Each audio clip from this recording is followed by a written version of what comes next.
मित्रांनो, आज आपली कापसाला जी आहे ती ड्रिचिंग चालू आहे. तर कापसाला पहिली ड्रिचिंग कोणती करायची ज्याच्यामुळे आपल्या कापसामध्ये भरघोस उत्पादन मिळणार आहे, संपूर्ण माहिती आपण या व्हिडिओमध्ये बघणार आहोत. या ड्रिचिंगचा फायदा आपल्याला एवढा होणार आहे की तुमच्या कापसामध्ये चांगली वाढ होणार आहे, मुळांचा सुद्धा विकास चांगला होणार आहे आणि रोगापासून सुद्धा आपली बचाव होणार आहे. तर पूर्ण व्हिडिओ नक्की शेवटपर्यंत पहा आणि सर्वात आधी आपल्या ॲग्री सरकार चॅनलला जे आहे ते सबस्क्राईब करून घ्या. नमस्कार मित्रांनो, मी ऋषी मोठे पाटील आणि तुम्ही पाहतात ॲग्री सरकार.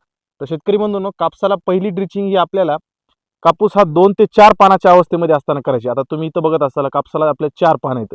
तर 4 पानं ज्यावेळेस असतील कापसाला त्यावेळेसच ड्रिचिंग करायची. अशा साईडला ज्यावेळेस 2 पानं असतील तर तुम्ही ड्रिचिंगला थोडंसं 4-8 दिवस थांबा.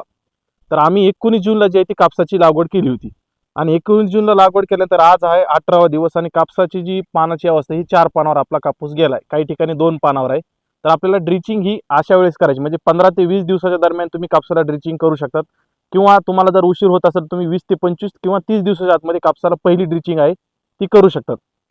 तर आता आपण बघूयात की कापसाला पहिल्या ड्रिचिंगला आपण काय काय वापरलंय, कसं कसं नियोजन केलंय ते. आपल्याला सुरुवातीला घ्यायचं विद्राव्य खत. विद्राव्य खतामध्ये आपण घेतलंय 19-19.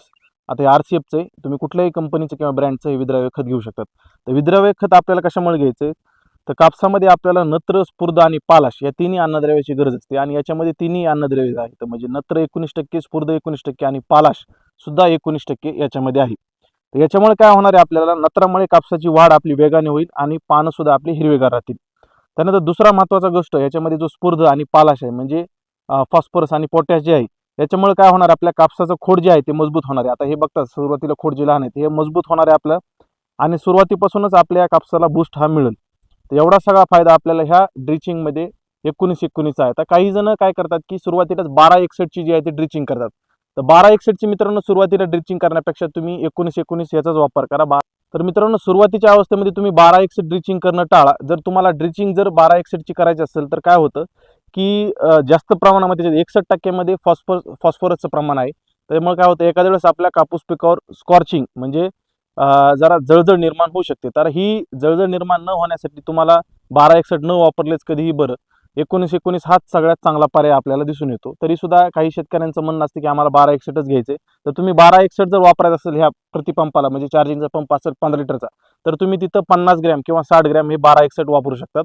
माझ्या म्हणण्यानुसार तुम्ही 19-19 हेच सुरुवातीला ड्रिचिंगसाठी वापरा. तर हा झाला मित्रांनो विद्राव्य खताचा वापर आपल्याला ड्रिचिंगमध्ये घ्यायचा आहे. हा कंपल्सरी आहे, विद्राव्य खत न वापरून आपल्याला जमत नाही. त्यानंतर दुसरं आता जो आपण घ्यालो तो आहे तो ह्युमिक ॲसिड. आता हे तुम्ही बघत असाल ह्युमिक, याच्यामध्ये 2 घटक आहेत. म्हणजे ह्युमिक ॲसिड सुद्धा आहे, इथं बघा ह्युमिक ॲसिड सुद्धा आहे आणि फुलविक ॲसिड सुद्धा आहे. म्हणजे ह्युमिक 65% आणि फुलविक 11% आहे. तर याचा काय फायदा होणार आहे आपल्याला, तर पांढऱ्या मुळांची कापसाची जी वाढ आहे ती चांगली होणार आहे. आता तुम्ही इथं बघत असताल सुरुवातीला कापूस लहान आहे आणि मग सुरुवातीला मुळांचा विकास हा चांगला होत नाही, त्यामुळे आपल्या ड्रिचिंगमध्ये ह्युमिक ॲसिड वापरायचे.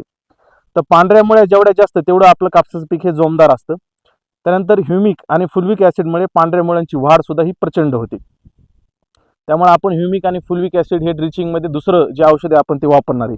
बऱ्याच वेळेस काय होतं की अन्नद्रव्य आपल्याला कापूस पिकाला सुरुवातीला जमिनीमधून घेता येत नाहीत. मग अशा वेळेस काय होतं, फुलविक ॲसिड त्यामध्ये जो 11% घटक आहे हा आपल्याला अन्नद्रव्य कापसाला मुळाद्वारे उपलब्ध करून देतो.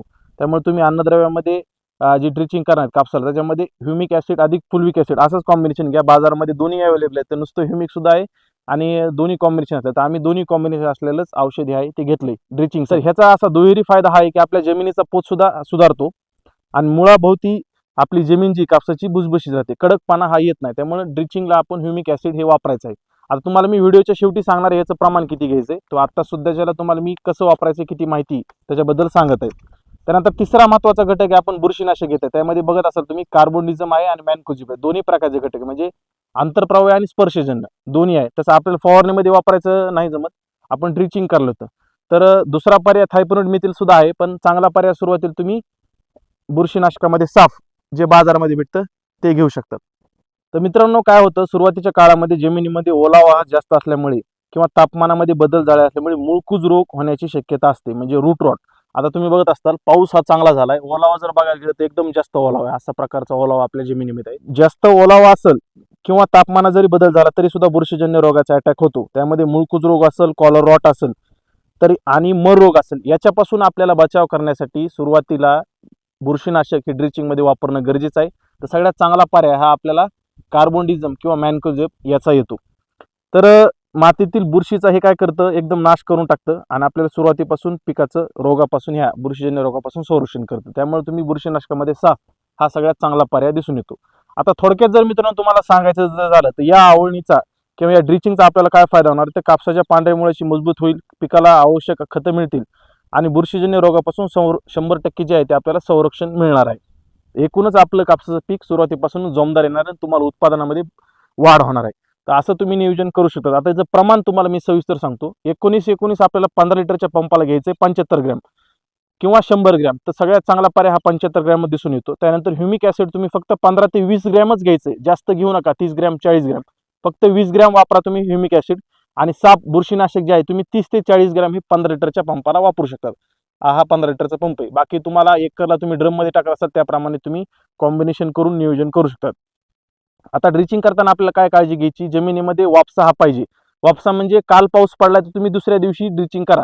आजच सकाळी जोरात पाऊस झाला आणि तुम्ही लगेच दुपारी ड्रिचिंग करतात, हे मात्र करू नका. ज्यावेळेस पाऊस होईल चांगला आदल्या दिवशी दुसऱ्या दिवशी ड्रिचिंग करा.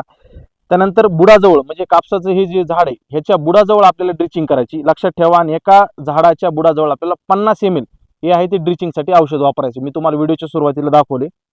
आता याच्यामुळे काय होईल, आपण ही जे प्रमाण सांगितले तुम्हाला एकदम सुरक्षित आणि सेफ प्रमाण आहे. याच्यामुळे आपल्या कापसाला कुठलाही प्रकारचा धक्का बसणार नाही आणि वाढ मात्र जोमदार होणार आहे, आपल्याला दिसून येणार आहे. तर बऱ्याच जणांना याच्यामध्ये काही पर्याय मी तुम्हाला सांगतो की काही जणांना 19-19 जागी 12-61 घ्यायचं असेल, 12-61 घ्यायचं असेल तुम्ही 50 ग्रॅमच वापरा. आणि बुरशीनाशक सापच्या जागी काही जण थायपोनेट मिळतील म्हणजे रोको वापरतात, तिथं सुद्धा तुम्ही रोको वापरत असाल तर तुम्ही 30 ग्रॅम किंवा 40 ग्रॅम वापरू शकता.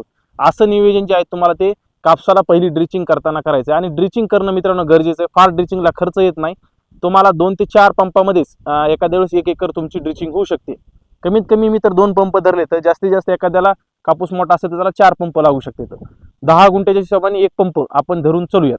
तर मित्रांनो आपल्याला ड्रिचिंग करणं गरजेचं आहे. उत्पादन जर चांगलं काढायचं असेल कापसामध्ये एकरी 18 क्विंटल 20 क्विंटल तर तुम्हाला ड्रिचिंग करणं हे अत्यंत गरजेचं आहे. अशा प्रकारे नियोजन करा. बाकी सर्व नियोजन आपल्या ॲग्री सरकार यूट्यूब चॅनल टाकलेले. तसंच शेतकरी बंधूंनो ज्यांना कापूस पिकामध्ये उत्पादन वाढवायचं आहे, अधिक उत्पादन काढायचे, तर अशांसाठी आपण मार्गदर्शन सेवा सुद्धा उपलब्ध केलेले. खाली दिलेल्या नंबरवर तुम्ही मला संपर्क करू शकता. तर व्हिडिओ महत्त्वपूर्ण वाटली असेल तर लाईक शेअर करा आणि आपल्या ॲग्री सरकार चॅनलला सबस्क्राईब करायला मात्र विसरू नका. खाली सबस्क्राईब बटन आहे. भेटूया पुढच्या व्हिडिओमध्ये. धन्यवाद. जय महाराष्ट्र.